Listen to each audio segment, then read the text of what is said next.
తొందరగా పనులు అవుతున్నాయి. ఆయన మీద ఆధారపడితే పనులు అవట్లా, లేట్ అయిపోతున్నాయి. రాత్రి ఒక పాప ఫోన్ చేసింది, అన్నా ప్రార్థన చేయన్నా అంది. ప్రార్థన చేశా, 10:30 అయింది అనుకుంటా.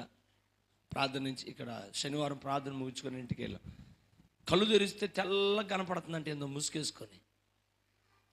నీ దుంపదేగా అట్టెందుకు కనపడుతుందంటే ఏమన్నా భయం పడుతుందన్నా, ప్రార్థన చేయన్నా. సరే ప్రార్థన చేస్తాలే బిడ్డని ప్రార్థన చేశా.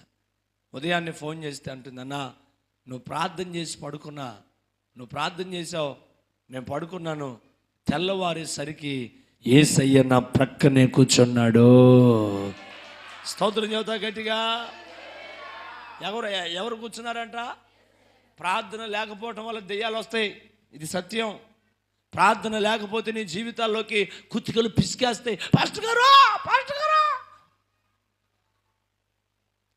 పీక పిసుకుతుందండి. పిసుకు ఏం చేసింది? ప్రార్థన ఏది నీ జీవితంలో ప్రార్థన ఏది? పోరాటం ఏది? ఉదయకాల స్తోత్ర నైవేద్యం ఏది? నీ కంఠస్వరం ఎవరికి వినపడాలి? దేవునికి వినపడాలి. నీ ప్రార్థన ప్రభువుకి వినపడాలి. నీ స్తోత్రార్పణ ప్రభువుకి వినపడాలి. నా ప్రభునందు ప్రియులారా, నీ సొంత నిర్ణయాలు ఈ రోజున ఒకరి జీవితాలను చిన్నాభిన్నం చేస్తా ఉన్నాయి. అబ్రహాము